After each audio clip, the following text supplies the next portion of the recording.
शादी के कुछ ही दिन बाद अभी और पायल हनीमून के लिए लोनावला निकल पड़े। गाड़ी पहाड़ों के बीच से गुजर रही थी। मौसम ठंडा और हवा बेहद सुकून देने वाली थी।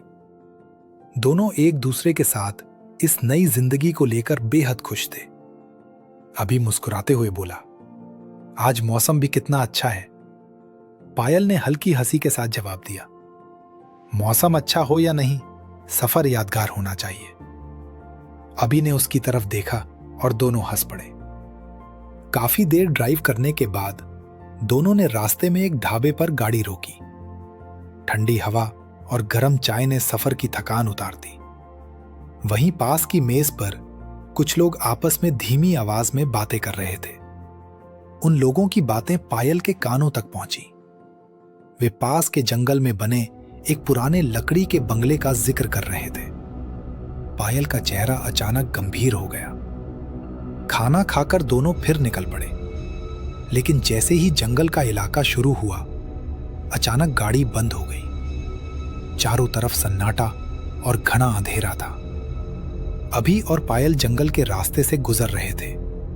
चारों तरफ घना जंगल था और सड़क बिल्कुल सुनसान लग रही थी। तभी अचानक अभी की नजर जंगल के बीच बने एक पुराने लकड़ी के घर पर पड़ी।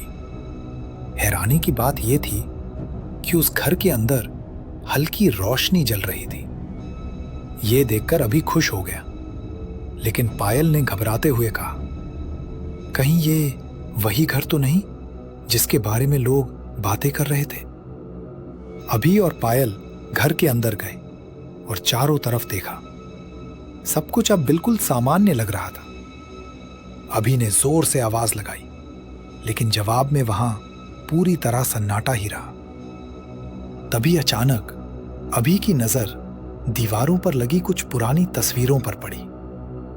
जैसे ही उसने उन तस्वीरों को ध्यान से देखा, वो हैरानी से सन्न रह गया, क्योंकि उन सारी तस्वीरों में पायल ही थी, लेकिन हर तस्वीर में वो अलग अलग लड़कों के साथ खड़ी दिखाई दे रही थी। ये देखकर अभी के होश उड़ गए। पायल ने शांत आवाज में कहा, क्या हुआ अभी, तुम इतने हैरान क्यों हो गए? फिर वो तस्वीरों की तरफ इशारा करते हुए बोली, इन तस्वीरों में जो लोग दिख रहे हैं वही मेरे पति थे। उसी पल अभी के दिमाग में सब कुछ साफ होने लगा। उसे याद आया कि शादी के बाद पायल कभी अपने मायके या किसी और घर क्यों नहीं रुकी, और क्यों उसने कुलदेवी के मंदिर जाने से साफ मना कर दिया था।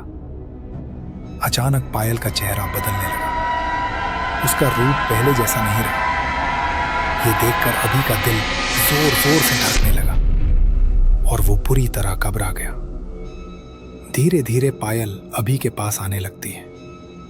जैसे ही वो उसे छूने के लिए हाथ बढ़ाती है, अचानक अभी को जोरदार झटका लगता है और वो हैरानी से पीछे हट जाता है। तभी अचानक अभी को याद आता है कि उसकी मां ने उसकी रक्षा के लिए उसे एक तावीज दिया था। वो तावीज को मजबूती से पकड़ लेता है। इसी मौके का फायदा उठाकर अभी बिना पीछे देखे वहां से भाग निकलता है। अगले दिन अभी पुलिस को लेकर उस जगह पर पहुंचता है। पुलिस पूरे घर की जांच करती है। उन्हें वहां कुछ लड़कों का पुराना सामान मिलता है, लेकिन पायल का कोई पता नहीं चलता। लेकिन सवाल अब भी बाकी है, क्या अभी अब पूरी तरह सुरक्षित है? क्या पायल ने सच में उसे छोड़ दिया है, या फिर यह कहानी अभी खत्म नहीं हुई? जानिए पूरी सच्चाई अगले भाग